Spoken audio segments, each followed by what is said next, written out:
Welcome to Community Spotlight. I'm your host, Leah Longbrake. Today's Spotlight is on Opportunity Corridor. With us is Melissa Burrows, who's a director of the Mayor's Office of Equal Opportunity, David Ebersole, who's director of the Office of Economic Development, and Freddy Collier, who is director of City Planning, all with the City of Cleveland. Welcome. Thank you for having us. Let's start off with the basics, but a lot of viewers may not know. What exactly is Opportunity Corridor and how did it get started? So Opportunity Corridor is a $331 million infrastructure investment that would connect 490 to University Circle. Depending on who you ask, the opportunity that this presents can be a problem for some and an opportunity for others. One of the things that we've been focused on with respect to the corridor is its potential economic benefit to the community.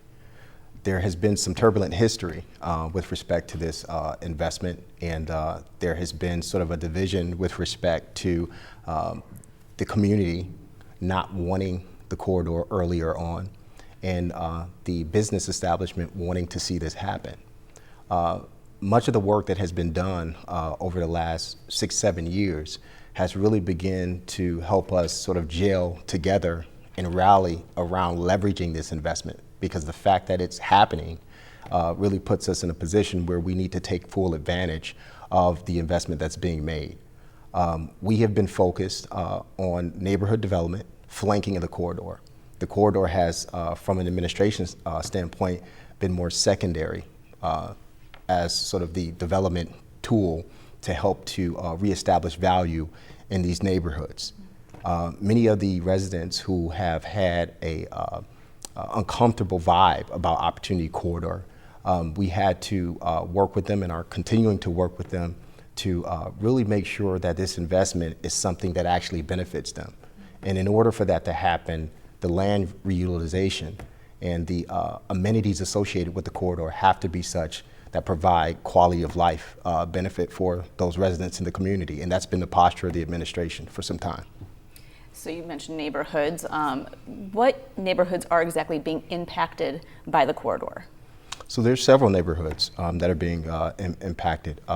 Fairfax, for example, the Kinsman neighborhood, Buckeye, as well as Slavic Village. Some can argue the southern portion of University Circle. But all of those neighborhoods have something in common, which is, vast land opportunities.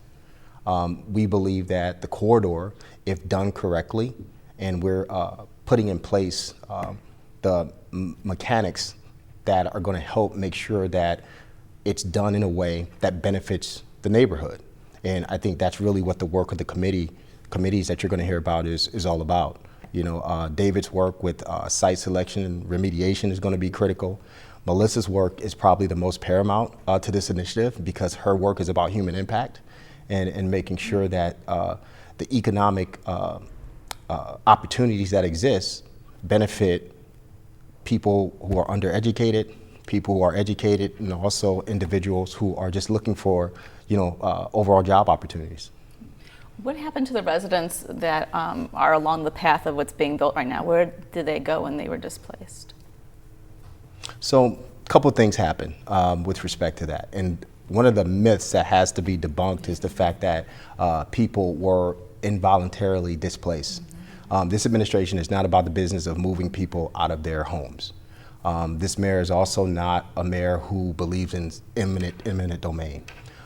There was a process that we went through working with the state of Ohio and others to engage residents with respect to ensuring that they were treated fairly with respect to any negotiation for their properties. One truth about the Opportunity Corridor is the fact that residents in the neighborhood, many of which may have lived in properties that were not in great condition, really wanted to be relieved of that situation. Yeah. So it was opportunity in that. And there were individuals who took full advantage of that. So we believe that with the help of the administration, making sure that residents were treated fairly, working with the development corporations, that any transactions that took place within the footprint of the Opportunity Corridor was done fairly and equitably. Will this create new neighborhoods on top of what we already have established? So you got to think about the new neighborhoods, I mean, you look at the work David is doing, for example, with the economic strategy he's putting together, which he'll talk in detail about. It will create neighborhoods that are redefining themselves, I would say. So there's emerging communities that are going to be emerging out of the opportunity corridor. So for example, the New Economy neighborhood. And the New Economy neighborhood was first envisioned through Fairfax Renaissance Development Corporation. And the goal there was really to look at innovation as the driver and look for 21st century businesses to locate there. But in order for that to happen, we have to begin to create the conditions on the ground, and that's part of the work that we're all doing. And the other area opportunity corridor that's relevant is the actual core job zone. And the core job zone is interesting because that's where you have the most vacant land in the actual corridor. And the beauty about it is that it sits on two transit stations along the 79th Street corridor that actually bisects opportunity corridor, and you have two anchor companies that have been mainstays in the community for a long time. So there's these leverage points that we have to take advantage of and continue to build on those assets that are already there. So it's been a good opportunity, no pun intended, to leverage some of the existing benefits that the community can build off of. So in terms of job creation, what has Opportunity Corridor currently established for jobs, and what can we look for in the future? Go ahead. Well, I was just going to say that the main focus is really trying to identify what jobs currently exist in the corridor, what jobs will come into the corridor based on site selection and which businesses are located there, and then making sure that the workforce that's currently there, that they're prepared, ready, and able to work in those industries. And I guess the main focus of all that is ensuring that we're trying to make sure that people have sustainable wages, but more importantly, that the jobs allow opportunities for all sectors, not just people in terms of an entry-level job, but being able to grow within that industry as well. So making sure that we have expansive ability for people to have jobs within the corridor. And a lot of local employees are working on the construction, correct? That's correct. That's correct. There's been some significant engagement done on working with residents in those areas of the city where Opportunity Corridor is taking place. In addition, looking towards the future, there's almost 100 acres of property that's going to be opened up through the Opportunity Corridor development. And so as you look to where those different sites are, you could see job opportunities up and down the wage scale, up and down the entry level and experience scale, up and down the educational scale. So as you look through the development, we really expect to see a lot of different types of opportunities that are going to be available for all kinds of people, not just a specific subset of industries, but a broad range of industries looking to hire and grow. Let me take that a little bit deeper too, just because this is the area that my committee is working on. It really is looking at the overall labor force participation rate throughout Cuyahoga County. And the goal of that is really to increase overall percentages.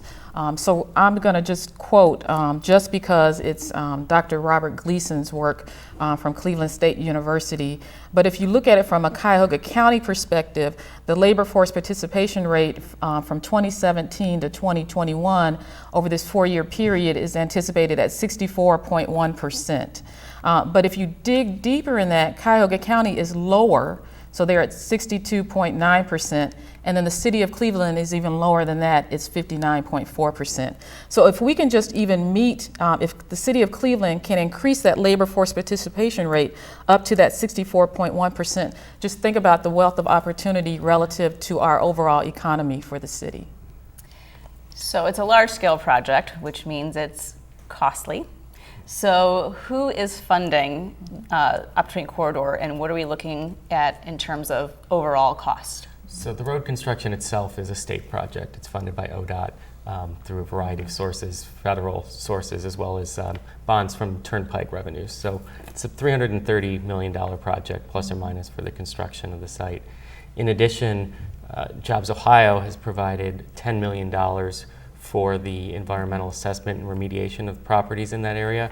There's several properties that are being opened up through the Opportunity Corridor that have historic industrial uses that will require some brownfield work to help them bring back and become shovel ready. And then the city, we've put almost $1 million into the project as well on targeted acquisitions, helping to acquire some of those properties from, whether it's from ODOT or whether it's some of the abandoned properties that are in that area, in order to consolidate properties and make them ready for development. So what were you looking at maybe overall? I think, overall it's a $330 million infrastructure project, and we're probably $10, $11 million into development, and I'm sure there'll be more resources required as the sites come together and we get ready to build. So I want to back up a little bit. We were discussing the economic growth that's going to happen in the area, and you said the word innovate, and I read about the Innovation District. Tell us what this is and what we can look forward to.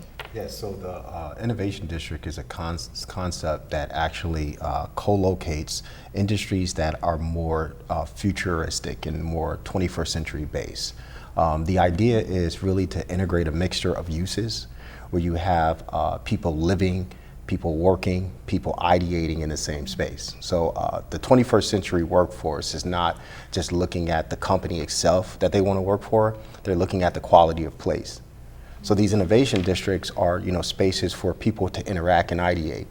And oftentimes the creativity that young people have, it happens in a coffee house, it happens in an incubator space, it happens in non-traditional places. So innovation districts are areas that foster various types of uses, from housing, retail, et cetera. And that's a large part of the formula that we want to apply, particularly to the new economy neighborhood, which is really at the apex of Cedar and East 105th Street, and really start to build communities whereby people can live, work, play, learn, and do other things. So obviously we can get around on our car, and a lot of people think it's just a freeway, which you might want to clarify that misconception. But what is transportation accessibility going to be like for all people? I think multimodalism is a principle that we are applying everywhere in the city. We are now looking at our infrastructure investments differently, and Opportunity Corridor is no different. So you obviously will have access for cars, but you'll also have dedicated bicycle lanes for cyclists. And one of the reasons why it's very relevant to have a dedicated scenario for cyclists is that it's safer, where cyclists don't have to compete with vehicles. The other thing that I think from a transit standpoint that Opportunity Corridor provides is transit-oriented development potential. You look at 79th Street, you have 2 rapid transit facilities, and fortunately we have been working with RTA to make significant reinvestment in those facilities. The East 79th Street corridor has both the red line and the blue line station. At the corner of Quincy and 105th, you also have another rapid station. And then if you look at the 55th Street connection to Opportunity Corps, there's another rapid facility. Now what's interesting about this is that you can get from Shaker Square, downtown, the Flats, the lakefront, University Circle, and the airport on those lines. So imagine if those lines were not there. The people who live in that community would literally be cut off from having accessibility city or almost region-wide. Yeah. So that's very important that those connections are there. So there's a lot of pieces that we feel like we can build on that'll start to build up sort of the economic prospects of the community. Businesses want to make sure that their employees can get to work. So whether that's walking by living next door, or if that's bi-directional transportation, where now someone living in Warrensville may be coming into Cleveland to go to work in the Opportunity Corridor. That's a different scenario, so the space yields that type of potential if we can leverage it properly, which we believe we can. When I hear the director speak, then I think about the fact that the feel of it, especially as you get closer into University Circle, will be more like a boulevard. And so you will have various speed limits. And I think that sort of gets to that sort of one of the myths of the corridor, that it's a pass-through. And so it really is not a pass-through. It's a neighborhood that people are coming into, and so they're coming off the freeway, and so initially they're on traveling very fast off of it. But when they start to, as they move into University Circle, that's when you're starting to to slow down because you're realizing that we're in neighborhoods and there'll be a mixed use of activities occurring in the corridor. Like the change that occurred on the Shoreway over in Detroit Shoreway Correct. neighborhood. That's right. Very similar. Absolutely. Absolutely. Well, we have much more to discuss with Opportunity Corridor, but we'll get back to that in a second. I have to take a quick break, so don't change that channel. We'll be right back with more Community Spotlight.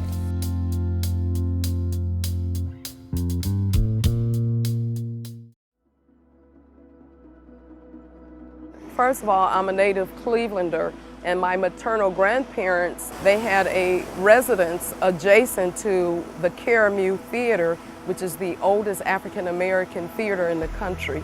So I grew up playing right there, and I've seen where back in the late 60s where there were thriving African American businesses, it's now diminished and it's known as the Forgotten Triangle.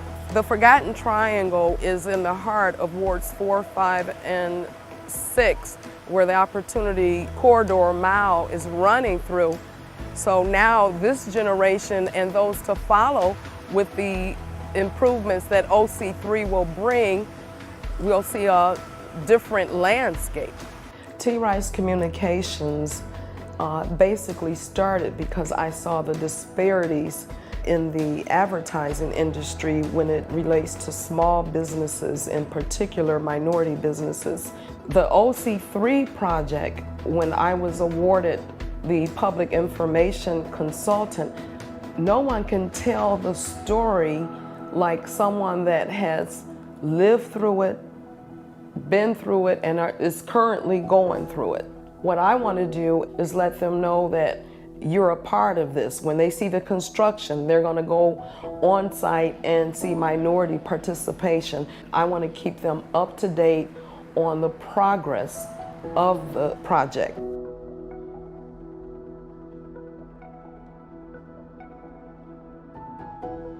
Well, I'm very proud because when you hear them asking for a female minority business owner, I am actually the living proof that grew up in the Cleveland public school system. My family still lives in the community. It's finally authentic, and it's so refreshing. That's what gives me encouragement that I'm just not in there just to do a project, but you get to see it come to fruition.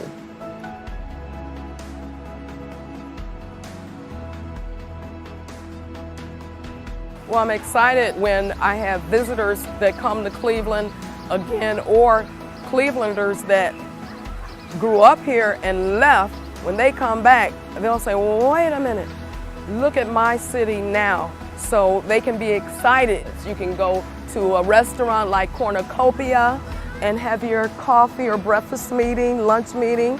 Then, of course, back to Caramu House for evening of fun with friends and family. And then also the awesome Councilman Kenneth Johnson Rec Center. So they have something going on year around. I'm excited that we will be able to raise our children and grandchildren in the community. So you don't have to go outside your neighborhood. You can be just as proud of the area that you live in now, which covers the Opportunity Corridor.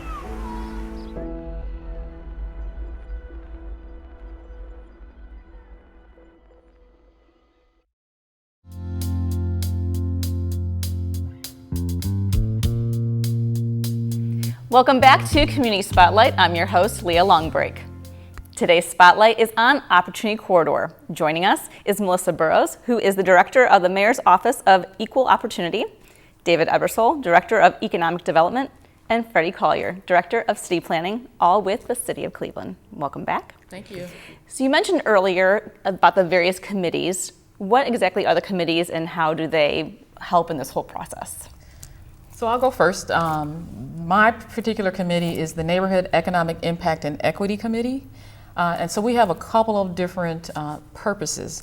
The first one is really to work in conjunction with ODOT and monitor the overall diversity and inclusion metrics of the actual construction that's occurring within Opportunity Corridor. So phase 1 is already complete, phase 2 is complete, and I think they're wrapping up the metrics on that component. And I can say that for both of those phases, Opportunity Corridor, and more importantly, ODOT, that they've met or exceeded those metrics. The third phase, which we know is going to take the longest, and that's a 2-year time period. But overall, we're looking at metrics from the perspective of who's working on the project in terms of overall construction. So we're working in conjunction with ODOT. Second part of the committee's purpose is really to think about economic impact and diversity, but from the perspective of who's working in the corridor. And let me say that when I approach this particular work of Opportunity Corridor, I always have the mayor's voice in my ear. And his voice always says to me, and he's said this to all of us, it's opportunity, but it's opportunity for whom? And so when we think about that, that directs our purpose and our work, that we know that it's the residents who are impacted by Opportunity Corridor. And we know that people are traveling in from other various locations into University Circle.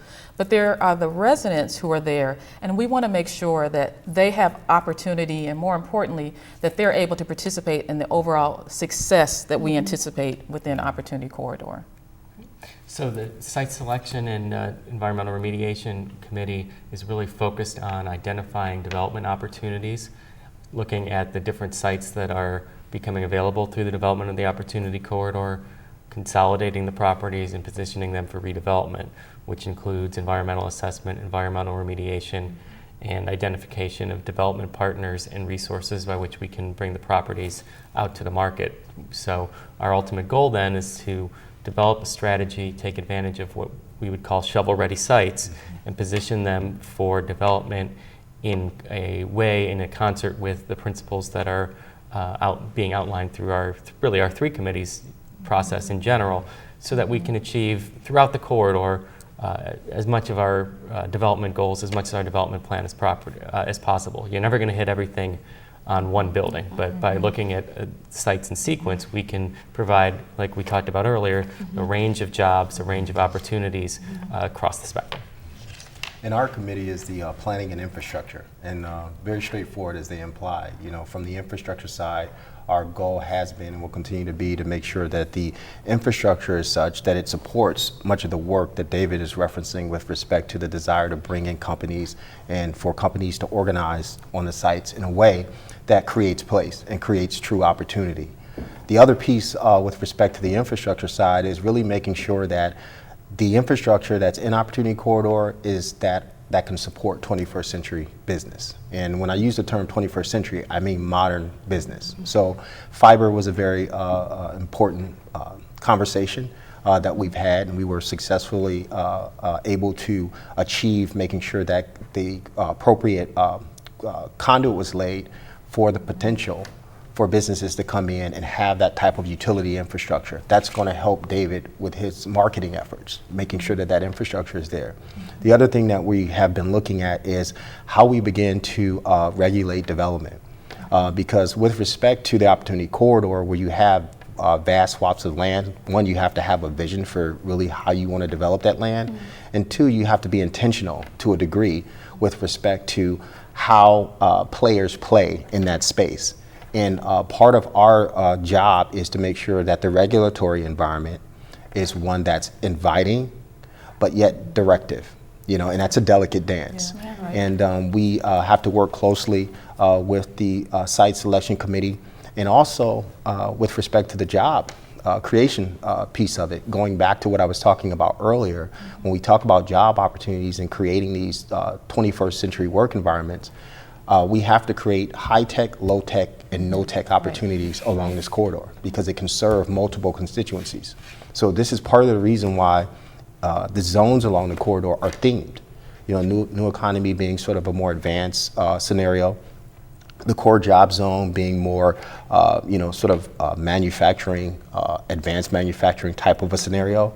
And then the no-tech, you know, aspect, you have areas of the corridor where agriculture is going to be leveraged. And you also have the 55th Street area, which is more of a residential play, you know. So this corridor can be used for multiple purposes. And we want to make sure that we tap every potential benefit that could potentially exist along the corridor. Yeah, I think the director brings up a very good point that there's not one central use for that area. And so it is really understanding the layout and aesthetics of the land, but it's also thinking about it from a futuristic perspective as to what we can anticipate or what we can bring into the corridor. And I will say to that point, from a workforce perspective, we have to be in that posture as well. Yeah, and you have to think ahead because what's hot right now and what's in the market isn't going to be in 5-10 years necessarily. Future is now. And I will exactly. say too that one of the things that we have to really think about as well is the fact that we may be successful. So Cleveland is successful, let's just say in the medical arena. But we have to look at the demographics and more importantly, the national trends relative to what industries are growing. And that will affect the site selection potentially. So maybe we don't have a certain industry here in Cleveland currently, but the national forecast says that that particular area will boom. And so that's when we're thinking about that site selection. And that's why all three of us, through all three of our committees, have to be lockstep and sync. And we are. Definitely. But so that's what it's really going to take. You mentioned one of the community development corporations earlier. How involved are the current neighborhood, like Southwick Village Development, for example, Fairfax, how involved are they with this process? They're key. They were very involved on the front end with a lot of the planning. David can speak to a lot of the transactional needle threading that has to occur with trying to, kind of move the needle on the acquisition and making sure that's done intelligently and responsibly. So the development corporations have been, I think, pivotal with respect to being partners with the city, just to make sure that things on the ground are materializing in a way that gives us somewhat of an accelerant to kind of get things done. Yeah, our community development corporations are very valuable partners in helping to lay groundwork and to identify opportunities and priorities for the community. And I would just add that the development corporations, along with other community participants, they all sit on all of our 3 committees. Oh, wonderful. So you have a lot of community involvement then? Correct. Oh, yeah. What tools are being developed currently to help attract different industries and development? Sure. So I talked earlier about $10 million from Jobs Ohio. So that's valuable money that's going right into assessing and remediating property, cleaning up the environmental history and bringing them back to productive use. In addition, we've just recently in the last 2 months hired a consultant who's come on board to help us in putting together a marketing platform for the opportunity corridor for the future development of the sites, so that when we go out there, we're going out there with one plan, with one voice, and we're trying to solicit the development interests in a way that really makes it so that we're getting projects that align with our priorities. Right. So we're really engaged in a process right now through our committee work, through outreach to communities, and really trying to put together that plan, identify what our goals and priorities are. Yeah.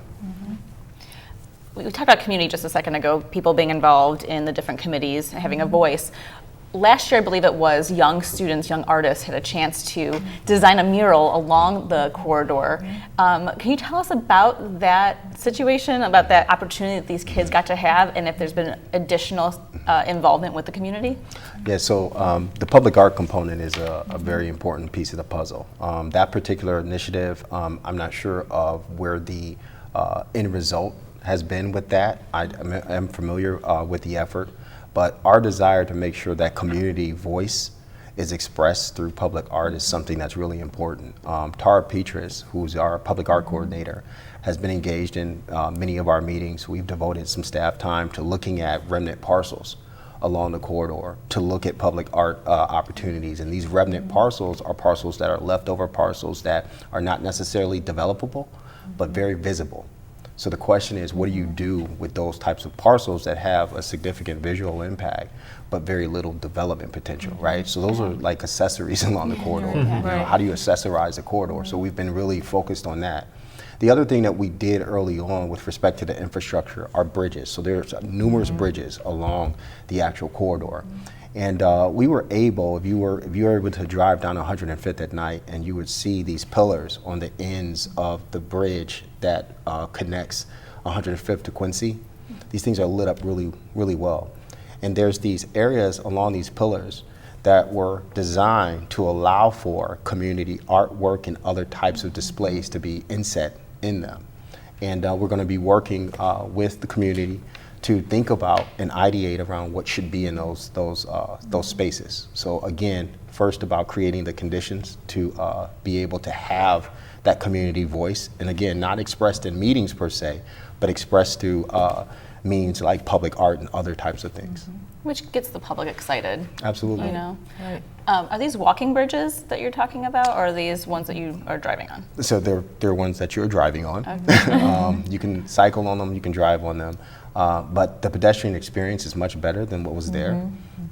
There is a $4 million investment in an RTA transit facility right at that bridge location. So you're getting these quality of life benefits that you're starting to see come online. You know, and one of the things that I get a lot of satisfaction about is that it's, I would describe the Opportunity Corridor effort as like really trying to turn a battleship, you know, and having to do it very slowly. You just can't do this. It takes time. You know, so we've been like, you know, pushing and, you know, stirring it, and we see it going in a different direction because the attitude is different about it for the most part.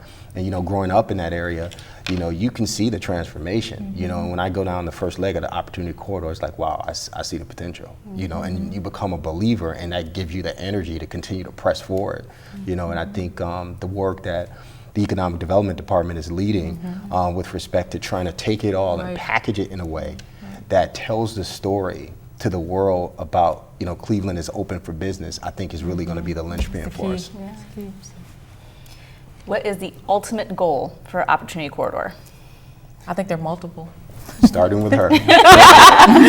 Well, ODOT's goal is to build that road, right? They're going to build the road, and we're going to all travel on this road. So that's the one thing. From my perspective, and again, all of these are all intertwined together. So mine is job creation, making sure that people and residents are employed within Opportunity Corridor and that they're given that opportunity. Yeah, no, I think that's exactly right. I think we have to take advantage of this creation of this new piece of infrastructure, take advantage of the opportunities that are being created, and then find a way to leverage those properties that are now available through job creation, through creation of amenities that benefits the residents of the communities, both by job opportunities, but also providing amenities improving quality of life. Yeah, I think ultimately the goal for us is really to restore value back into the community, right? And really community build, right? And to build a community, there's systems that have to overlay so that people had an opportunity to reach their full potential. And I think that this offers us a clean palette to be able to create something that does that. Any myths that you want to debunk right here, right now? Opportunity Corridor is not a freeway. It's not a pass-through. That's correct, and thanks to some hard work of 3 individuals here and others who made sure, particularly Mayor Jackson, who made sure that we connected to the community. Even though there was an establishment view to connect a couple of places, you know, our goal was to connect the community. And one of the ways in which we did that was making sure that this was not a freeway and that it had T intersections that were north and south connectors that literally connected you to neighborhoods, you know, and those north-south corridors are just as important as the Opportunity Corridor itself. The Thrive 105 effort that we've been underway with for some time really speaks to that because they literally overlap with Opportunity Corridor in a specific section. And when you start to see the connections that are being made along that corridor, it really starts to connect the Opportunity Corridor to the southeast side of the city, as well as, you know, north into the Glenville neighborhood. So we have a very clear strategy. I think the 3 of us do envision for what could be, particularly on the east side of Cleveland. You know, it's just a matter of people coming together and coordinating, not just collaborating. And when we start to really coordinate our efforts in the city, we start to see things move. You know, and if we can kind of approach this with that continued spirit of coordination, I think we'll be okay. I think another one is that Opportunity Corridor will be done next year. And so ODOT's portion, this last phase is the longest phase, and it's going to last at least 2 years. Well, I shouldn't say at least. So it's scheduled for 2 years. And I think the one hope that I have for all of this is that the community will give us all the ability, and everyone will be patient. Because I think we see the development and we see the growth, and we can anticipate what the future holds, but it's going to take time. So we didn't get here just yesterday, right? So it took us however many years. Right. There are residents and the community who know about the history of Opportunity Corridor in terms of this planning of a road. Well, we're just at that point where we're actually building the road, and so this whole vision that we see is going to take time. And so I would just ask and request that the City of Cleveland, that they give us the ability to plan all of this, but just be patient. It's coming. Rome wasn't built in a day. It wasn't built in a day. No, I think all I would say is I hope that, as we've been able to show today, there's really a lot of work being done to prepare not just the road, but the areas surrounding the road to take advantage of what's opportunities are going to be created out there by the Opportunity Corridor. That's right. Absolutely. And you said 2 years, so like 2021 we're looking at. That's when the roadway is complete. Yes. So all of these So other much more to components, come. That's right. exactly. That's right. It's time. Anything else you think that we should know about Opportunity Corridor? The only additional thing I'd like to add is that you see the three of us, but there's a whole slew of individuals who are a part of our committees. And so we're just the face that you see, but it really is representative of everyone in the community. Can anyone join the committee if they'd like to? They usually contact us, and then we're not saying no. But, in fact, it's more than likely it's a yes. But what we do is we want to make sure that you have the right fit to join which committee. And how can we get more information and contact you or find out about Opportunity Corridor? Contact us. Contact us. I think our information's all out on the website, and we're ready to take any questions, answer any questions, and we're open for participation. Well, wonderful. Thank you so much for being with us today. Thank you. It's been fantastic learning about Opportunity Corridor and what's to come. Thank you for the opportunity. And thank you so much for tuning in to Community Spotlight. As always, we'll have this information for you at tv20cleveland.com. I'm Leah Longbrake. Until next time.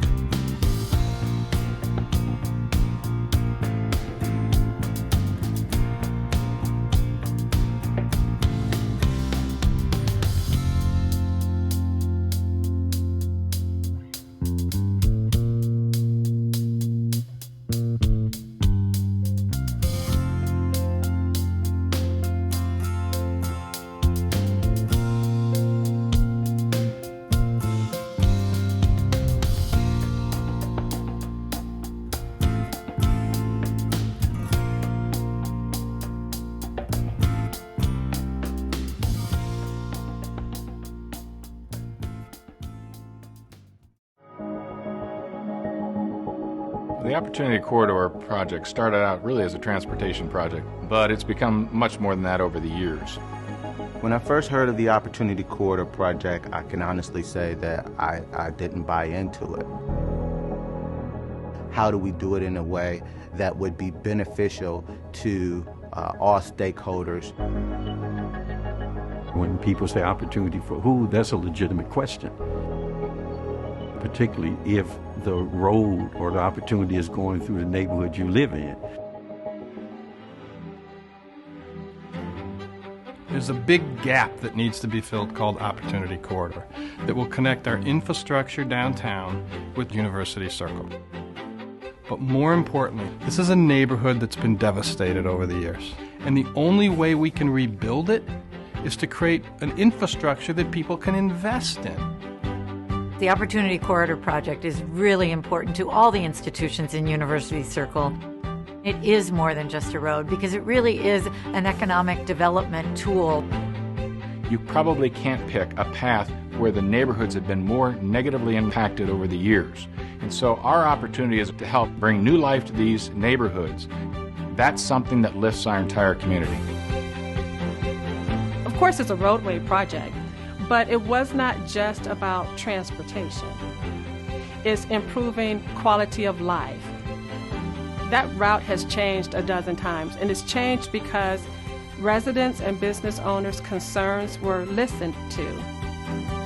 The challenge is a lack of access to economic opportunity, viable amenities that every neighborhood would want to have.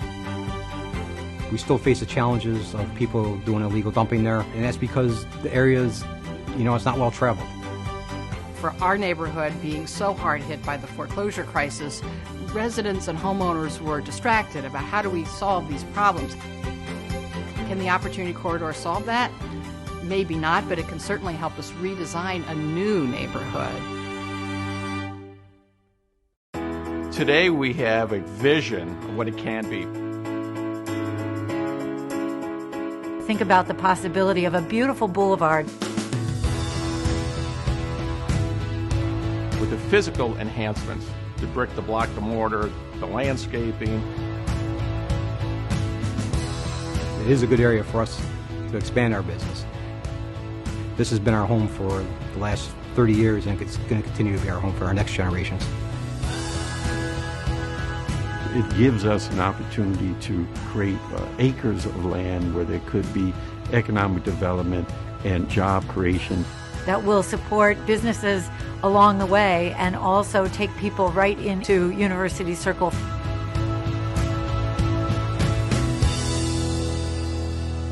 My colleagues at the other CDCs, we all work tirelessly to redevelop our communities and reinvent our communities in creative, sustainable ways. If done right, this roadway could certainly lend to that. The Fairfax neighborhood is perfectly positioned to be a part of everything that's happening good in the city of Cleveland. We have an opportunity to develop acres of land that's not visible today. So this project created an opportunity to accelerate the work that we do. That's what excites me the most, trying to breathe life and growth back into those neighborhoods. Those are people who care a great deal, and they have a history. They remember what those neighborhoods used to be like, and now they're beginning, I think, to see the potential again.